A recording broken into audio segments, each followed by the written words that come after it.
अस्सलाम वालेकुम। आज हम बच्चों 10th क्लास का नेक्स्ट टॉपिक पढ़ेंगे। चैप्टर 15 का थर्ड टॉपिक है ये। टॉपिक का नेम क्या है? Calculate the concentration of a solution in titration using empirical data. Clear? यानी आपने सॉल्यूशन की कंसंट्रेशन बतानी है इन टाइट्रेशन, यानी टाइट्रेशन में, और हमने यूज़ क्या करना है? एम्पिरिकल डाटा यूज़ करना है। यानी हमारे पास कोई ना कोई वैल्यू आएगी ना, उसके अकॉर्डिंग हम कंसंट्रेशन बताएंगे। तो बच्चों सबसे पहले मैं आपको ना यहाँ पे टाइट्रेशन की टर्म समझाती हूँ। टाइट्रेशन होती क्या है? देखो, टाइट्रेशन एक प्रोसीजर होता है। यहाँ पे हम लेते हैं, ये है कॉनिकल फ्लास्क, ठीक है, और यहाँ पे होती है बच्चों ब्यूरेट। अब ये जो ब्यूरेट होती है ना, इसमें यहाँ पे ऐसे नंबरिंग हुई होती है, ग्रेजुएशन होती है इस पे लिखी, ठीक है। यानी यहाँ पे आप लिख दो ये 0, फिर यहाँ पे 10 ml, फिर 20 ml, फिर 30 ml। क्लियर हो गया? अब ये जो बच्चों हमारे पास ये जो ब्यूरेट है, इसमें हम जो है फॉर एग्जाम्पल वो चीज़ ऐड करते हैं जिसकी कंसनट्रेशन हमें पता हो। तो यहाँ पे हमने ऐड कर दिया बेस को, क्लियर, और इसकी कंसंट्रेशन हमें पता है। और यहाँ पे हमने ऐड कर दिया बच्चों HCl को, और इसकी कंसंट्रेशन हमें नहीं पता। जिस चीज की कंसंट्रेशन हमें नहीं पता होती उसको हमने फ्लास्क में ऐड करना होता है। क्लियर हो गया? आपने क्या किया? आपने HCl को इसमें ऐड किया। टाइट्रेशन में हमने सोल्यूशन की कंसंट्रेशन फाइंड करनी होती है, यानी यहाँ पे हमने HCl की कंसंट्रेशन फाइंड करनी है। क्लियर? सोडियम हाइड्रोक्साइड की कंसंट्रेशन हमें पता है और HCl की हमने कंसंट्रेशन फाइंड करनी है। क्लियर हो गया? यहाँ पे बच्चों हम HCl ऐड करेंगे और इसके साथ हम इंडिकेटर ऐड करेंगे। इंडिकेटर हमें ये बताता है कि बीच में बीकर में जो हमने चीज डाली है वो एसिड है या बेस है। क्लियर हो गया? तो यहाँ पे हमने कुछ ड्रॉप इंडिकेटर के ऐड किए। अब ये जो इंडिकेटर हमने ऐड किया है ये है फिनोल्फथलीन। क्लियर? जैसे मिथाइल ऑरेंज होता है, मिथाइल रेड होता है, फिनोल्फथलीन इंडिकेटर है। जब आप इस इंडिकेटर को HCl में ऐड करते हो तो इंडिकेटर के HCl में डालते ही सोल्यूशन कोई कलर शो नहीं करता। इसका मतलब है जो अंदर सोल्यूशन है वो एसिड है, क्योंकि फिनोल्फथलीन का एसिड के साथ कोई कलर शो नहीं होता। क्लियर? लेकिन अगर आप फिनोल्फथलीन को बेस में ऐड करो तो बेस में फिनोल्फथलीन पिंक कलर शो करता है। क्लियर हो गया? अब मेरी बात ध्यान से बच्चों सुनो। ये है हमारे पास HCl जिसकी कंसंट्रेशन हमें करनी है फाइंड। क्लियर?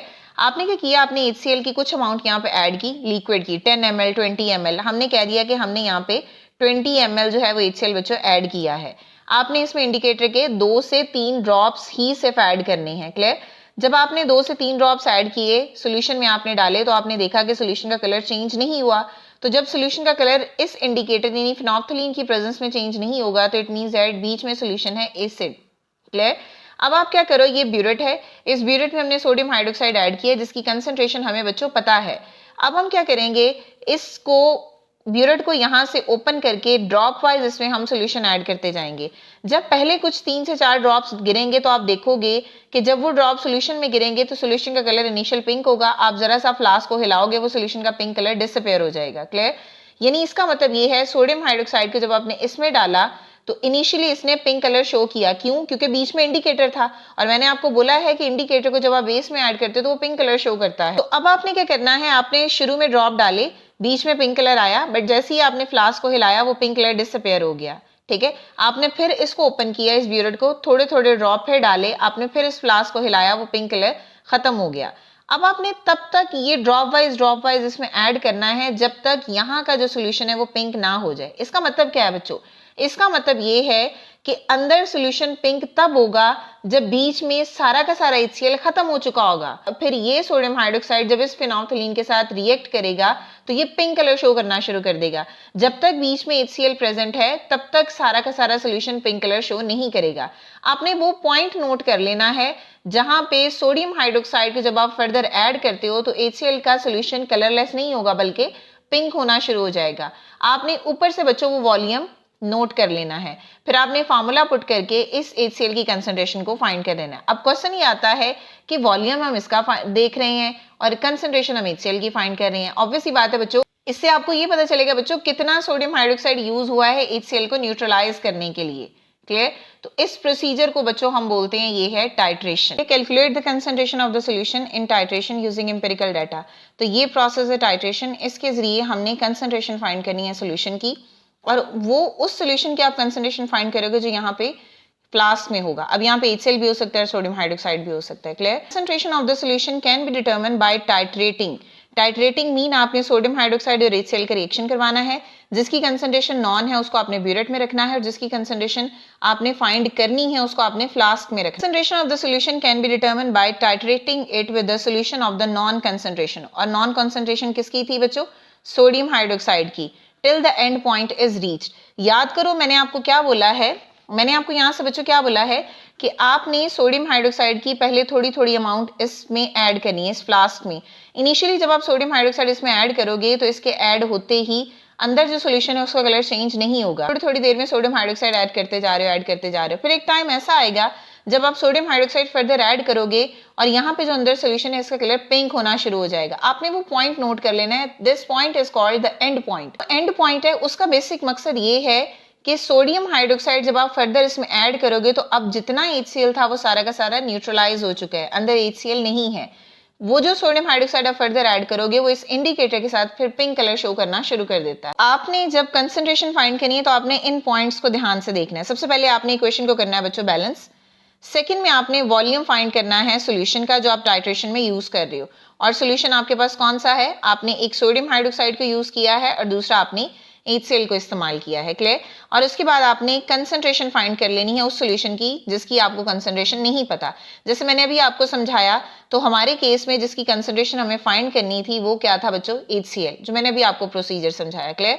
अब हम एक एग्जाम्पल देखेंगे, उस एग्जाम्पल को हम पढ़ेंगे और उस पर ये टाइट्रेशन का प्रोसीजर अप्लाई करेंगे और कंसंट्रेशन एक सोल्यूशन की फाइंड करेंगे। अब क्वेश्चन देखो बच्चों, एग्जाम्पल है 15.8। A titration is perform between sodium hydroxide and HCl। Clear? Till the end point is reached. अब टाइट्रेशन तब तक होगी जब तक एंड पॉइंट नहीं आ जाएगा। अब 15 cm³ of a solution of sodium hydroxide और इसकी मोलर कंसंट्रेशन कितनी है? 0.5। इसका मतलब हमें सोडियम हाइड्रोक्साइड का सॉल्यूशन भी दिया है, हमें उसकी कंसंट्रेशन भी दी है। हमें किसकी कंसंट्रेशन फाइंड करनी है बच्चों? अब HCl की। Clear? And it is used to neutralise 23 cm³ of HCl। हमें फाइंड क्या करना है? हमें कंसंट्रेशन HCl की फाइंड करनी है। मेन कंसर्न है बच्चों ये, हमें HCl की कंसंट्रेशन फाइंड करनी है। अब उसके लिए हमें कौन कौन से स्टेप को फॉलो करना है? सबसे पहले हमें इक्वेशन को बैलेंस करना होगा। इक्वेशन क्या है? यहाँ पे सोडियम हाइड्रोक्साइड है। क्लियर? और उसका रिएक्शन है बच्चों HCl के साथ। क्या बनेगा? सोडियम क्लोराइड बनेगा और साथ में बच्चों वाटर बनेगा। क्लियर? अब सोडियम पे चार्ज होता है पॉजिटिव, यहाँ पे चार्ज है नेगेटिव, इस पे पॉजिटिव इस पे नेगेटिव, तो एक का पॉजिटिव दूसरे के नेगेटिव से रिएक्ट कर रहा है। क्लियर? अब आपने क्या करना है? सोडियम हाइड्रोक्साइड का सॉल्यूशन जो कि cm³ में है उसको आपने dm³ में कन्वर्ट करना है। तो उसके लिए आप क्या करोगे? 1000 से डिवाइड कर दोगे। क्लियर? तो यहाँ पे क्या होगा? Volume of solution sodium hydroxide का, तो 15 को हम 1000 से डिवाइड कर देंगे। देखो ना बच्चों, 15 cm³ है सॉल्यूशन सोडियम हाइड्रोक्साइड का। जब आप इसको डिवाइड करोगे तो 0.015 dm³ आपके पास यहाँ पे आंसर आ जाएगा। बच्चों हमने नेक्स्ट क्या करना है? हमने कन्वर्ट करना है वॉल्यूम जो कि HCl का था उसको भी dm³ में। तो कितना था वॉल्यूम? हमें डाटा में दिया 23, 1000 से डिवाइड करेंगे और ये वॉल्यूम आ जाएगा। क्लियर? यानी हमने सबसे पहले इक्वेशन को बैलेंस किया, सेकंड में हमने वॉल्यूम को कन्वर्ट कर दिया dm³ में, और थर्ड में हमने क्या करना है? हमने कहा था कंसंट्रेशन फाइंड करनी है। इसी 3 स्टेप को मैंने यहाँ पे आपको बताया था ना, 3 प्रोसीजर मैंने बताए थे ना। हमने ये भी इक्वेशन को बैलेंस कर लिया, हमने सोल्यूशन को भी फाइंड कर लिया dm³ में। अब हमारा मेन कंसर्न है, हमने कंसंट्रेशन फाइंड करनी है अननाउन सॉल्यूशन की, और वो कौन सा है? HCl। अब कंसंट्रेशन का फार्मूला होता है number of moles over volume. चलो वॉल्यूम तो हमारे पास है, नंबर ऑफ मोल्स हैं नहीं है, तो सबसे पहले हम बच्चों नंबर ऑफ मोल्स फाइंड करेंगे। यहाँ पे क्या करना है बच्चों? नंबर ऑफ मोल्स फाइंड करने हैं सोडियम हाइड्रोक्साइड के। सोडियम हाइड्रोक्साइड की मोलर कंसंट्रेशन हमें डाटा में गिवन है विच इज 0.5 मोल पर dm³। अब डाटा में देख लो ये लिखा हुआ है। क्लियर? और वॉल्यूम हमने जो है वो सोडियम हाइड्रोक्साइड का फाइंड किया था, वो कितना था बच्चों? 0.015 dm³ में।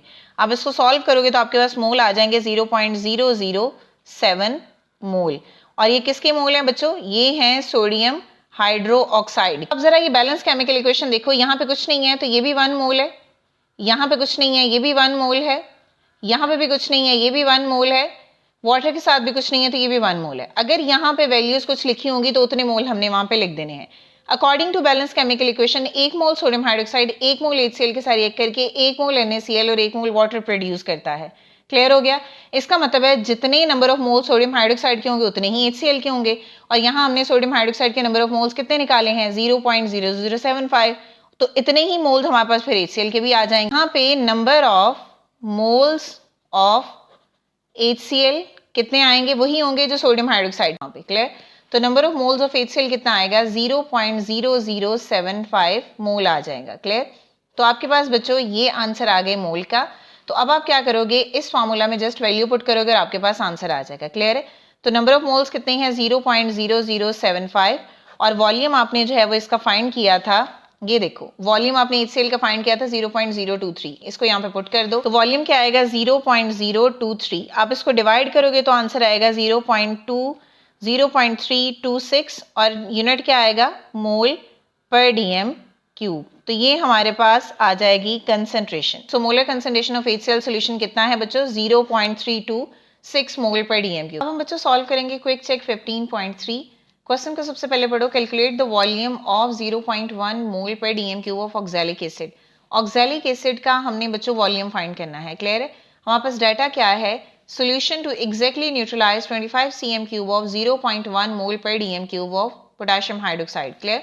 ये है कंसंट्रेशन बच्चों पोटेशियम हाइड्रोक्साइड की, और ये है उसका वॉल्यूम। हमें इस डाटा को इस्तेमाल करते हुए ऑक्सैलिक एसिड का वॉल्यूम फाइंड करना है।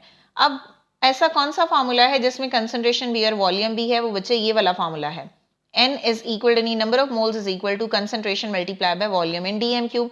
आप इसी फार्मूला को रीअरेंज करो, यानी आप क्या करो, आपको V चाहिए तो आप इस C को यहाँ जाके डिवाइड कर दो, तो ये हमारे पास फाइनल फार्मूला आ जाए। इस फार्मूला को यूज करना है।